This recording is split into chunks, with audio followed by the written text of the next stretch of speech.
Hello everyone, welcome to this episode of Revised Coaching.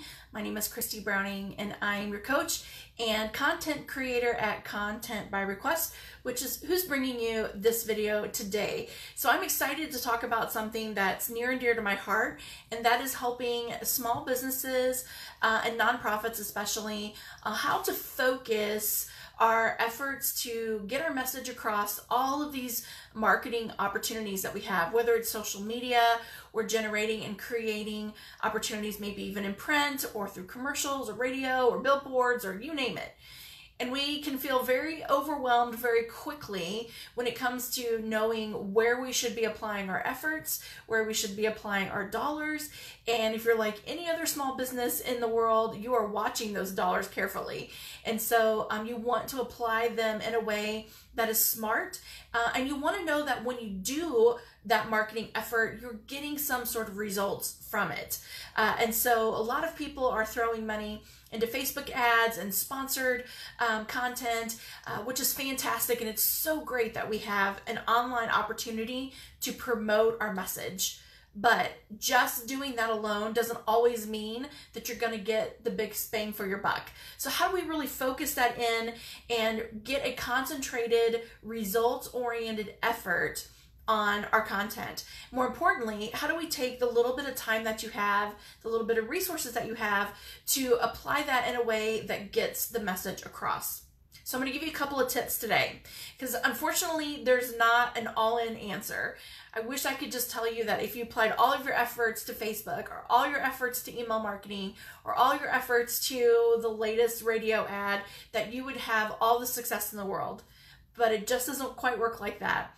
In fact, I kind of teach the opposite, that the more nets that you cast, the more fish you're going to capture. And ultimately, those fish are clients and customers, subscribers, followers, fans, volunteers, supporters of all kinds. But even if you are going to cast a couple of nets, which is great, we want to be smart in what we're doing. And so this should give you some helpful hints on how to do that best. So first and foremost, you need to know who your audience is, and we need to consider the audience. Who are they and where are they? So if you're going to do a couple of marketing pushes and you're going to have content that you want to share with the masses, who are those people that need to hear from you most? Now, I know as a business owner, you want everybody to hear your message and you want everybody to buy in. And there may be people that fall outside your ideal client demographic that will buy in. But if we cater our message to the people we really need to reach the most, we will be catering to the rules, not the exception. And that's the best place to apply our money. So who is it that you want to talk to most? Who is that ideal person most? Now, don't get tripped up over the ideal client question. I get really hung up on that too. And it's hard for me sometimes to really narrow that down. But I'm going to challenge you to think about the service or the solution you're wanting to provide, not necessarily the person and the label that you want to stick on them. So for instance, instead of applying that ideal client label to a working demographic, like all of fitness coaches or all nonprofits even, or all manufacturing industries, maybe it's more about a like solution that they're all looking for. Or maybe it's a common denominator that you have in your business that applies to all of those. So you're not necessarily limiting your clients and focusing in on your clients by their hair color or by their age or even necessarily by their vocation. But maybe it's more about the solution and who are the types of people that need what you have to offer. Also, where are those people? So if you cater mostly to women who are overworked and tired and need easy, convenient solutions for their health and fitness, then you might decide to apply your efforts at a daycare and advertising in their newsletter, because those are probably working moms that are really tired. Maybe it's showing up at the t-ball games and the soccer games, because diehard soccer moms, are there come wind or rain to cheer on their kid. Where are they going? What do they do? Where do they spend their time? And in that answer, where can your message show up? When we talk about this in the online community, we really need to think about utilizing that same question to reach our audiences. So if your audience, first of all, is an older demographic and they're not on Snapchat, or they're not doing Twitter, or maybe they're not even really doing Instagram, then maybe applying your best efforts, your most time, and your best resources to those platforms is not the smartest option. Maybe you also are looking at the fact that Facebook is kind of where everybody is, but if you cater to a younger demographic, maybe college age or high school teens, then Snapchat, Instagram, that's where you're wanting to be at. So know who your audience is and know where they show up, even on social media channels. And then within that social media channel, how are they engaged the most? Do they engage best in a Facebook group, Facebook live videos? Should you be doing a lot of Insta stories because they react and respond to that? Or just doing straight visual posts in Instagram? Whatever it is, you start watching what your clients want, or your ideal clients are looking at, where they're at, how they're engaging, where they're showing up at. And when you start popping up in those places, you will have better success. Instead of just blasting content out into all these different platforms, knowing who you're talking to and where they're at is going to be what gets you the most bang for your buck.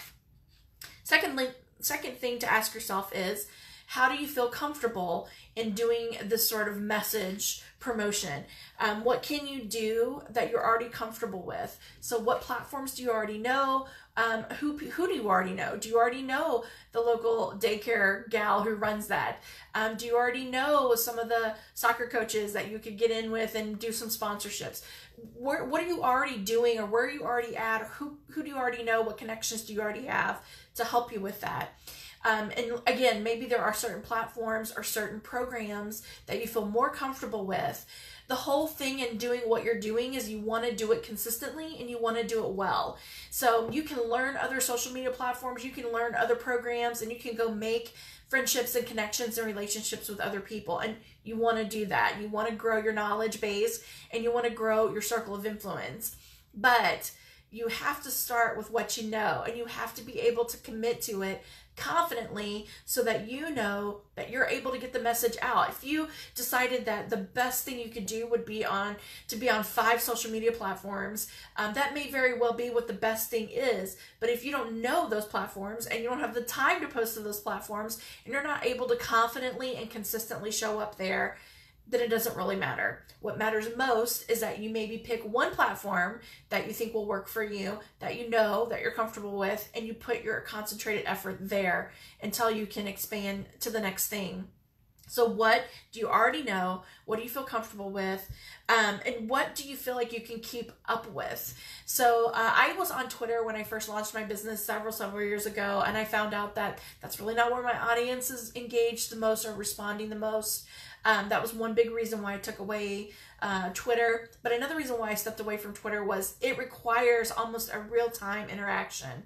So you need to be able to not only post relevant content in a timely fashion, because a lot of the posts that's happening there are responding to what's going on real time right now, but you also wanted to be able to engage and respond to some of those comments and some of those threads that as it was unfolding. And at the time I was working full time, and there's just no way I could have stayed up on that. And so I took a chance and said, you know what, I think I can apply my best efforts and my most engaged self in these other platforms, and that's what I chose to do. So it really does come down to, what are you comfortable with, at least to start with. Now, when I first started, I didn't know Instagram at all. In fact, I don't even know that Instagram was even out when I first launched my business several years ago. And so I had to go learn about that. And I went to YouTube University and watched tons of videos and subscribed to tons of webinars and bought online programs to teach me things until I could learn that program enough and that platform enough. And there's still things that I'm learning because they're still changing things. So, you can start where you feel comfortable, and yes, you may want to grow into some of those other things, but don't take that next step until you know that you can confidently and consistently execute onto that next platform or in that next circle even. So I see a lot of business owners get really amped up about sponsoring big events and showing up at lots of really cool places. And yeah, that's really awesome. But if you can't really afford that, one, and two, really execute that effectively, then you're just kind of blowing your dollars. Let me give you a great example of that. In our area, there's a huge home and garden show. It happens every year. It's very well attended. It's like a 4 or 5 day event. It costs quite a bit of money to just have a booth there.